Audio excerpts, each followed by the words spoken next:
Well, it's an honor. Everything I do in life isn't an honor anymore, and it always has been, but that's me. I feel proud that because that is me, and proud as can be, marching with women, Chicano women, man. That was you couldn't do that before, and it was history. We knew that, and you just feel orgullosa, happy that that happened. I grew up as part of the, right here in El Monte, the school system. I went through elementary to junior high school, before they had junior high school, and then high school. And we had race riots in the high school. So that was my first exposure to racism. I never knew what that was, never, was taught anything about people of color or anything, or discriminated upon. My parents never showed me or taught me that kind of behavior. It was amazing to meet Gloria and to learn that she had that title, Minister of Finance and Correspondence, which she herself says, well, is that a glorified secretary position, right? But on the other hand, she had that minister piece, right? And she was the only woman, and yet any picture you saw of the Brown Berets was the three guys: Carlos Montes, Ralph Ramirez, and David Sanchez, right? Those were the pictures you saw. There are pictures of her in a beret, I think, that I've seen.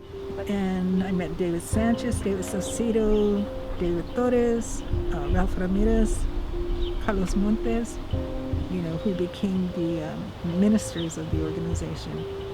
And it was fast moving, it was interesting, it addressed all the things that gave us challenge.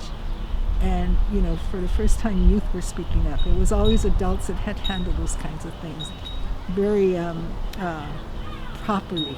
Okay, we were militant, we yelled, we want this, we demand this, So young people were very attracted to us. They wanted to be a part of this, so, a lot of people were coming.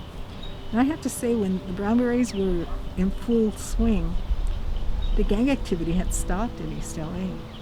I think probably the largest theme coming out of those conversations, and it's similar to women in La Raza Unida Party, women in Mecha, women in Crusade, is this sense of women's labor not being valued in organizations.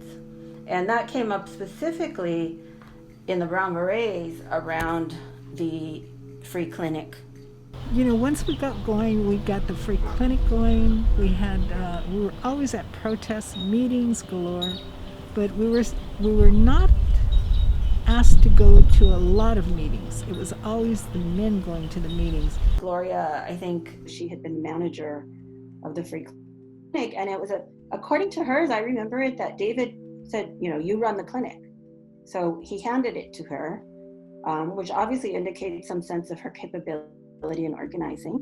She went through a process of, bringing in, and a lot of the doctors who came in, psychologists, a lot of the health caregivers, they were donating their time and labor, from what I understand.